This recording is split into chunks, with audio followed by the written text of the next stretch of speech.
So it's the 13th, the last two videos I did on the 12th, and YouTube put me on this permanent imaginary loop of no videos downloaded for 24 hours because I downloaded too many. I'm sorry, it turns out there's an infinite amount of things you can fix for 50 cents. Look at that squirrel over there. What was this video going to be? How to get JB-weld off your hands for 50 stinking cents. I just JB-welded. I had to make these jacks, supposedly, apparently. The people who make jack stands, not jacks, jack stands. Apparently, the only geometrical place where they are safe to support the weight they promote, or what's that word? Prosh? There's some friggin' word for that. Nabbit. The only place on the jacks that's safe to put the weight is that little teeny little thing. There's a big curve, jack stands, and then there's the whole jack stand's about this thick, and it goes like this. And there's this little part where it's level. So if your chassis is perfectly square and flat, not curved at the end, like most chassis are, but perfectly square, and it happens to be the exact diameter of the jack stand, all of which are different, which it almost never is because the chassis are different diameters than jack stands in the first place. And all jacks are different widths, and all jack stands are different diameters. If it's the exact diameter and it's perfectly square, the odds of which are 1 in 10,000, and the metal doesn't bend, then the weight of the chassis will rest on the jack stand where the jack stand has a strength. But in the real world, beneath that bullshit and the absolute, apparently, supposedly, the absolute stupidity of all the people who designed jack stands, according to my welder, was kind of a smart dude. The only weight can rest on those tiny little things. They're smaller than my finger. There's this little thing about this big where the jack stand goes. It's curving up and it goes, and then there's a curvy thing on the end of it. Tiny little flat part, and their weight's supposed to rest straight down on those two little, tiny little dots. And if it's in the middle, it's doing a horseshoe effect on the jack stand. It's not safe. It's not structurally sound. The only place it's structurally sound never happens, and worse yet, as if it would make any difference. No one even knows that, what I just said.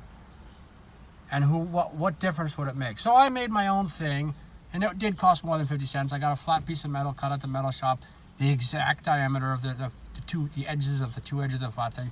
Put it on top, and I put something in the middle to rest on the middle of the curved part of the jack stand. And I JB-welded the whole thing together, and then I put these things down here, and another little rectangle that slides up the post with 4 bolts. I flopped 2 tubes of JB-weld on it with my hands, not gloves, like a retard, admittedly. Big, huge globs of JB-weld across the top of the whole jack stand, which can't be welded to because it's, what does that call it, cast iron or whatever, which most jack stands are, and they cannot be welded to regular steel. So, couldn't go to those rip-off muffler shop catalytic converters I spoke of a couple videos ago, luckily. My regular welder is different. He's cool. He doesn't always understand my directions, but he's cool. He's not a rip-off artist. So, I welded these 2 freaking upside-down boots and these rectangles that slide up the thing, and put holes in it and put bolts with lock, all that shit in it. I flopped an entire tube of JB-weld all around the top of the jack stand and slid the upside-down boot over the top of it. It's already designed to fit exactly. It wouldn't wiggle or anything, but then we tightened the 4 bolts to hold it together and in place, and for extra structural stability, plus it's held flush and tight to the JB-weld while it dries in a day and a half or whatever. It's bolted together. But while doing all this with my hands and putting the bolts in and all the complications that happen because the world is wiggly no matter what we measured that out, I got my hands covered in JB-weld. So I cleaned up if I did that for an hour or 2, I cleaned up for an hour all these tools and everything. There was a lot of tools and a lot of stuff. It's more complicated than one might wish for. A lot of tools, and it's done and everything, and then it's been 2-3 hours with JB-weld all over my hands. Then finally I started cleaning my hands with orange Goju cleaner and those blue Scott towels, those shop towels and all that stuff. And some of it came off, but a whole lot of it didn't, and my hands are covered in JB-weld. I said, fine, my hands are now clean enough to touch my phone, and I will look at what trouble I am to have my hands covered in JB-weld. And the horror stories that came out, there's plenty of stuff on Google. People's opinions, they said I can't get this JB-weld off. I've tried everything, and one guy says, don't let it cure fully, which takes 24 hours. That's what this video is about, before it cures fully. Another guy said, put acetone on your hands. That doesn't sound so pleasant, pouring acid on your hands, and it costs 20 bucks to buy the acetone and all that.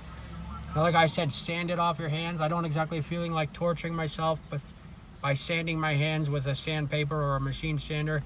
I don't know, killing myself might be more pleasant than torturing myself like that.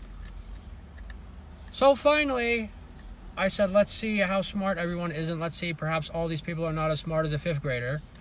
And I took my fingernail in a scraping motion, and I scraped the JB-weld off my skin on one hand, scraping the other hand, and vice versa.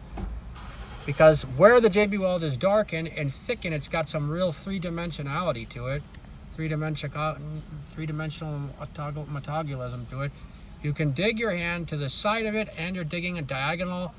The side of it to pull it and turn it and rotate it off like you're peeling it off by rotating it. And you're catching it on a diagonal. You're lifting it up and peeling it off at the same time by scraping it with your fingernail. And all those things scraped off instantly with not a penny, not anything, not a rag, not alcohol, not a hand cleaner, not goju, not nothing.